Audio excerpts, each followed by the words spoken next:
Hello friends, आप सभी का अपने एच डी एस ट्यूटोरियल पर स्वागत है। तो आज हम लिखेंगे जैकबोर्ड क्लास 8 का मॉडल क्वेश्चन। लेकिन 2023 का मॉडल क्वेश्चन नहीं है, अभी मॉडल क्वेश्चन नहीं आए हैं, आप लोगों का बाद में आएगा। फिलहाल इस वीडियो में मैं 2020 का मॉडल क्वेश्चन आप लोगों को यहाँ पर बताने वाला हूँ विथ आंसर। वीडियो बहुत ही इंपॉर्टेंट है। यहाँ पर जो भी क्वेश्चन है 2020 का मॉडल क्वेश्चन है, तो यह बहुत ही इंपॉर्टेंट क्वेश्चन है। जो भी क्वेश्चन यहाँ पर दिया गया है, इसलिए क्वेश्चन को इग्नोर मत कीजिएगा, सभी क्वेश्चन को अच्छी तरीके से आप याद कर लीजिएगा। तो चलिए हम लोग वीडियो को शुरू करते हैं। पहला क्वेश्चन है, लॉर्ड डलहौजी द्वारा राज्य हड़प की नीति के आधार पर राज्य विलय का सही क्रम चुने। सबसे पहले कौन सा राज्य को, उसके बाद किस राज्य को हड़पा गया था, यहाँ पर बताना है। तो देखिए, इसका सही आंसर हो जाएगा ऑप्शन नंबर पहला। सबसे पहले सतारा को, फिर संबलपुर को, फिर नागपुर को, फिर अवध को यहाँ पर राज्य विलय की नीति के द्वारा हड़पा गया था। उसके बाद बढ़ते हैं सेकेंड क्वेश्चन की ओर। सेकेंड क्वेश्चन देखिए, मसलिन यानी कि मलमल क्या है? मलमल क्या है? तो इसका सही आंसर हो जाएगा ऑप्शन नंबर दूसरा, बारीक सूती कपड़ा। ये सब इंपॉर्टेंट क्वेश्चन है, वेरी वेरी इंपॉर्टेंट क्वेश्चन है। सबको आपको याद कर लेना है, ताकि जब आपका फाइनल एग्जाम हो फरवरी मार्च में, तब आप अच्छी तरीके से एग्जाम दे सके। तीसरा क्वेश्चन देखिए, 1857 ईस्वी की क्रांति में झांसी के सैनिकों का नेतृत्व किसने किया? तो इसका सही आंसर हो जाएगा ऑप्शन नंबर चौथा, रानी लक्ष्मीबाई। इसे आप याद कर लीजिए। फिर देखिए नेक्स्ट 4 नंबर, शांति निकेतन की स्थापना किसने की? शांति निकेतन की स्थापना किसने की? तो इसका सही आंसर हो जाएगा ऑप्शन नंबर पहला, रविंद्रनाथ टैगोर ने शांति निकेतन की स्थापना की थी। अब बढ़ते हैं नेक्स्ट हम लोग 5 नंबर की ओर। पहली बार दिल्ली के सिंहासन पर बैठने वाली महिला कौन थी? ये तो बहुत ही इंपॉर्टेंट क्वेश्चन है, इसको आप हमेशा याद रखिएगा। तो इसका सही आंसर हो जाएगा ऑप्शन नंबर दूसरा, रजिया सुल्तान। रजिया सुल्तान पहली महिला थी जो दिल्ली की राजगद्दी पर बैठी थी। फिर देखिए नेक्स्ट 6 नंबर, सिपाही विद्रोह भी कहा जाता है। सिपाही विद्रोह भी कहा जाता है, किसको सिपाही विद्रोह भी कहा जाता है? तो इसका सही आंसर हो जाएगा ऑप्शन नंबर पहला, 1857 की क्रांति को सिपाही विद्रोह भी कहा जाता है, और इसी को प्रथम स्वतंत्रता संग्राम भी कहा जाता है। इसे आप याद कर लीजिएगा। अब बढ़ते हैं नेक्स्ट हम लोग 7 नंबर की ओर। 7 नंबर का क्वेश्चन देखिए, 8 अगस्त 1942 ईस्वी को भारत छोड़ आंदोलन की किसने घोषणा की? भारत छोड़ आंदोलन की घोषणा किसने की थी 8 अगस्त 1942 ईस्वी में? तो इसका सही आंसर हो जाएगा ऑप्शन नंबर पहला, महात्मा गांधी ने। अब देखिए 8 नंबर, 1928 एम्स्टर्डम ओलंपिक में भारतीय हॉकी टीम को पहली बार हॉकी का स्वर्ण पदक हासिल हुआ। उस हॉकी टीम के कप्तान कौन थे? तो इसका सही आंसर हो जाएगा ऑप्शन नंबर तीसरा, जयपाल सिंह मुंडा। इसको आपको याद रखना है।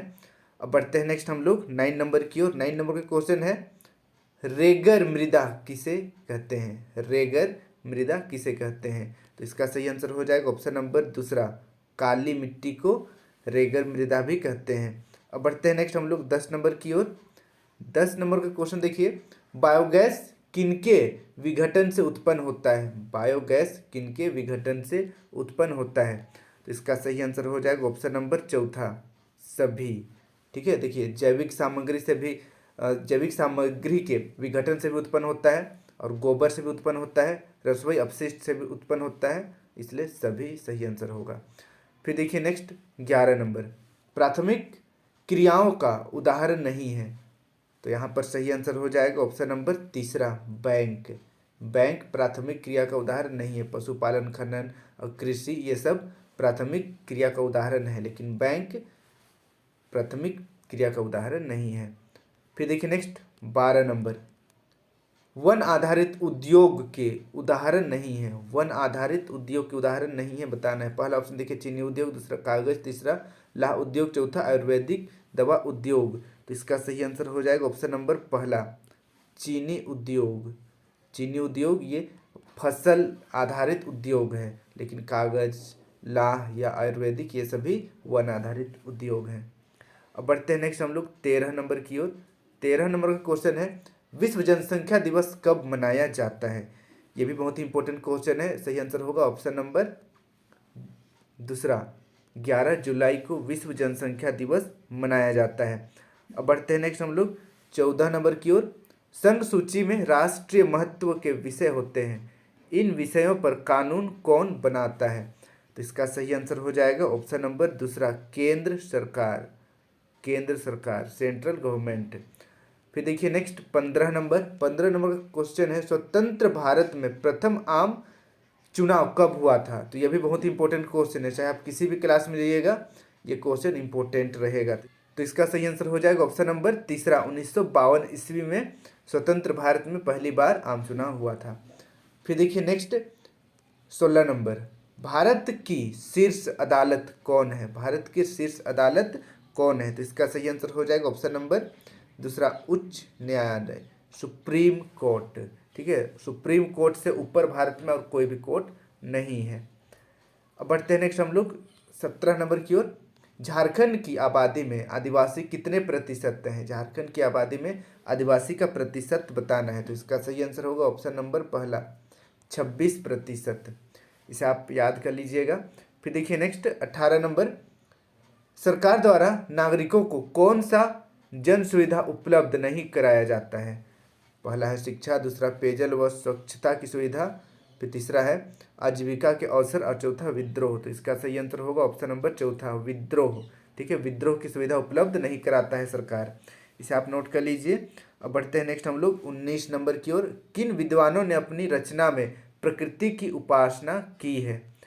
तो देखिए पहला ऑप्शन है सुमित्रा नंदन पंत, दूसरा है रविंद्रनाथ ठाकुर, तीसरा है निराला और चौथा है सभी। तो इसका सही आंसर हो जाएगा ऑप्शन नंबर चौथा, सभी ने प्राकृतिक की उपासना की है, प्रकृति की उपासना की है। ठीक है, सभी ने अपनी रचना में प्रकृति की उपासना की है।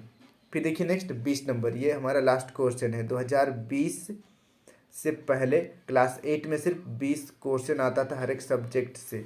ठीक है, इसलिए आपके पास यहाँ पर सिर्फ 20 क्वेश्चन रहेगा। 20 नंबर का क्वेश्चन है, निर्मल हृदय नामक संस्था की स्थापना किसने की? निर्मल हृदय नामक संस्था की स्थापना किसने की? तो इसका सही आंसर हो जाएगा ऑप्शन नंबर पहला, मदर टेरेसा ने निर्मल हृदय नामक संस्था की स्थापना की थी। तो यहाँ पर टोटल 20 क्वेश्चन है, सभी क्वेश्चन बहुत ही इंपॉर्टेंट है, सभी को आपको याद कर लेना है ताकि आपका एग्जाम अच्छी तरीके से जाए। और मैं अभी जब तक 2023 का मॉडल क्वेश्चन नहीं आ जाता है, मैं पिछला ईयर का मॉडल क्वेश्चन ही आप लोगों के लिए अपलोड करूंगा।